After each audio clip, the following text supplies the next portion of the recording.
welcome to the wonderful world of presumptions. Alright, now I'm not sure how we'll begin or how long this will go, but I'll walk you through it. Everything that you've got in front of you is obviously a presumption, your presumption. And the definitions of any words on these things are legal definitions of a private, corporate, societal court with agents. Why are you using their language? Because that is a presumption that you must use their language. And that is a contract when you do. They presume because you assumed. That's correct. Hats off to anti-terrorist. Non-assumpsit, baby, but it's non-assumpsit at the original jurisdiction, yours. So, here we go. And there's going to be some other stuff in here that you ought to enjoy. Let's begin with a birth certificate. No, this is not mine. But let me explain to you what's not on there. Where does it say ownership, contract, or any of that? Where does it say magic bank account or any of that? It doesn't. You're assuming and presuming that this is traded. It's never, ever factually been proven. Ever. You are assuming it is, therefore you are presuming you are a citizen. And guess what that means? That's a contempt of court, if you really want to get down to it, because you are presenting yourself as a fraud to them. Where is your piece of paper that says, welcome to the corporation, citizen number 99111? You don't have that. But you have little bits of piece of paper that you assume mean that. You have a constitution that presumes that you presume to assume to say that. This is how much fun this is going to be, kids.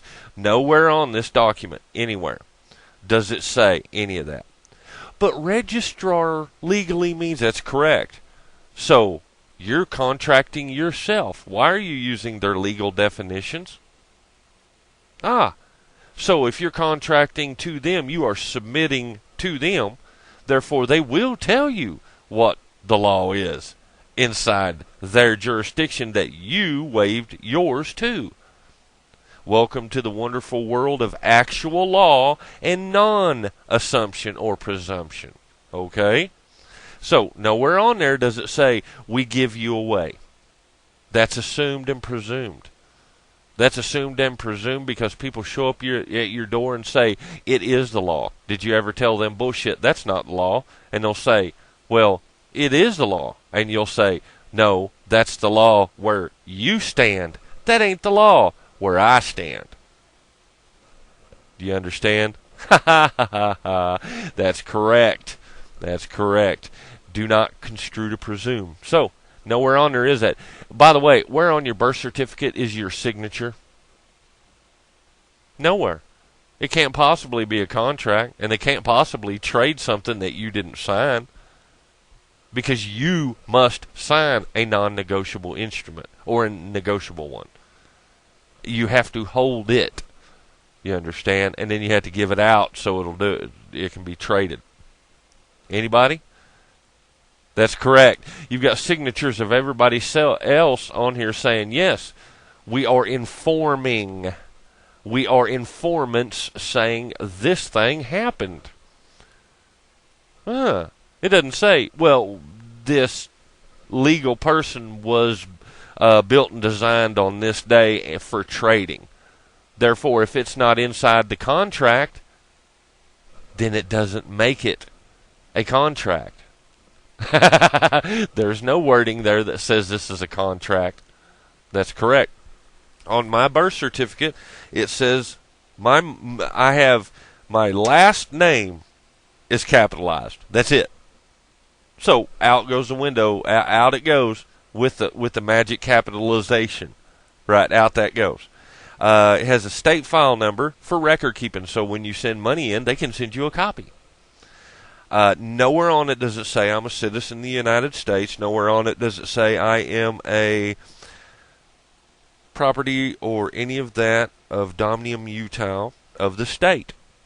And it goes to the State Department of Health. Nowhere on there is my mother or father's name capitalized. They're not. It has my mother's signature. And guess what? That little box says informant. It doesn't say owner. It doesn't say birth, B-E-R-T-H. It doesn't say a lot of things. You're presuming it does. And when you presume it does, you bring the legal law into the real world between you and them. Now, they're not the one making that claim, are they? Who is? It's you. If you're making the claim, you're the one trying to defraud somebody else. Do you understand how this works? No. But you're going to. Let's see. Everything went good, and evidently I am still alive. So, that kind of kills all that argument right there in one fell swoop. Next up, my favorite. Social Securities. Right? What does it say on there? Not for identification. That's interesting. I thought citizens had to present identification. So it's not for identification. Well, and you're right, this is an older one. The newer models don't have that. Well, that's because they're offers, unilateral offers, to modify the contract. What if you were to say, no, I refuse all modifications and ex post facto unilateral modifications because they're automatically null and void by law. But I'll stick to the original contract because I did sign it. Now read what's on there. At any point, does it say citizen of the United States? It doesn't. You are presuming it says that. I've looked on mine. Mine doesn't have not for identification, but it does say for Social Security purposes. And it has my number and a name. And my name's not all capitalized, if I remember correctly. I'll have to pull it out. I don't carry my wallet anymore because I don't see a need in it. You should much do the same. I'm not required by any law to identify myself. And by the way, think on the phrase, identify myself. Are you schizophrenic? No. Why would you identify yourself? Very interesting, isn't it? So when a cop asks you to identify yourself, he's saying, where is your person? Would you please show him to me? That's a contempt of court. You're trying, you don't get it. You don't get it. You are now. Okay. No, that's my expired, executed driver's license. That doesn't exist. It's expired. I no longer owe anything. Do you understand? You do. Social Security. My name is in all capital letters. Big deal. That means nothing. My name is signed. Signature. Nowhere on it does it say citizen. On the back it says, contact any Social Security office immediately if you lose your card, change your name, are unable to work, are 62 or older, or within 2 or 3 months of age 65. Now, those are the contract terms on there because you are looking at a contract. You're looking at a lottery. This is a lottery that you are betting on yourself to make the cut. And they are betting that you don't. Very interesting. Go look up the legal definition of number and lottery and a couple other things. But you didn't do that, did you? No. You assumed and presumed. Okay. Now, if I'm not going to use a legal definition and stick to the lawful covenant contracting, where on here says that I must accept ex post facto modifications or contract offers to change my legal position? It doesn't. Therefore, anything on the card is the contract terms. And right there, it says are 62 or older. So they can raise the age to 75. That doesn't make it the law. That means you will presume because you'll walk in and somebody will tell you, no, you can't. And you'll say, okay. And then you'll fight with them. Anyway, so there you go. That card right there doesn't say anything about anything. In a book somewhere stuck back, it implies, and you assume it is. Okay. Next, marriage license. Can you get married without a license? Yes, I've already showed you that one in my video, Married with Children. So what is a marriage license? You're letting them step in and make the rules of you and another person getting together. Now you'll see this one. This is my grandparents' one. State of Oklahoma, Muskogee County, in county court. Okay, at what point here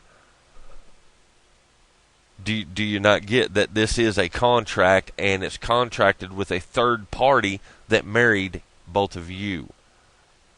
Okay, that makes that a legal relationship. Yes, if you did not have a marriage license or you nullified the marriage license, not the marriage license, they have no business in your marriage, except if you go beating on your old lady or your old lady smacks you in the brain pan with a cast iron skillet.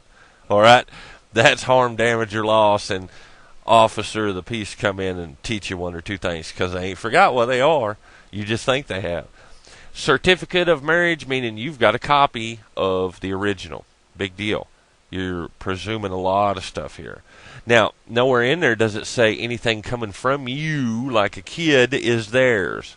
That's presumed and assumed, isn't it? Just like citizenship. All right, moving on. Yay, IRS tax form. This one's sweet. Where on there does it say citizen of the United States? Right there. Just look right there. It don't. What does it say? Your first name and initial, last name, home address. All right. You're assuming to presume that you must file to begin with. And don't you think you'd have to... Wait a minute.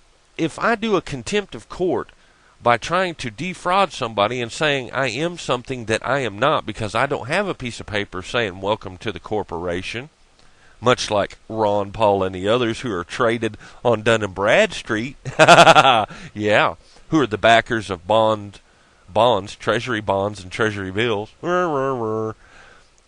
If I am not, that's considered a fraud and a contempt of court, and I should pay a fine.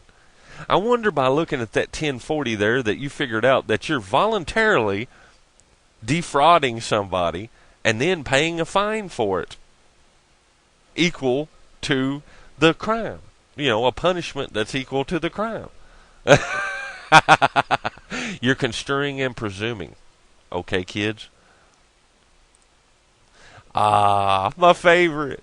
California. I don't know where I got this one. This is pretty cool, though. You know the old boy in there. Anyway, anywhere on there does it say you're a citizen of the United States? No.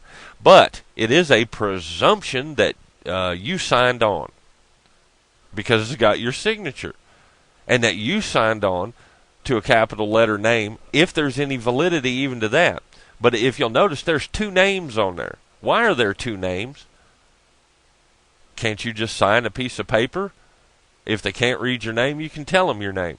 Why do they need to ask you your name when they can run your license plate? Interesting. I mean, when you get down to it, there's a whole bunch of problems. Why is it that every 4 years or every 2 years, in some places, they require you to re-up your driver's license? Now, I know this off of mine. Why? Wouldn't you just get one the one time and they would just always make that one good? Why are you walking in and paying them to tell you something they already know that you are? Why do they keep asking you to contract with them? And every time you contract with them, what are you saying? You may indeed tell me what to do. Next time, leave your driver's license at home and tell them you're not required by law to have one. But anyway, there's a lot of problems there, and people are going to do whatever they want. But anyway, I thought you would enjoy that. I was only going to do this over the birth certificate, but you know what? People are slow, and they're trying to beat the system by shystering the system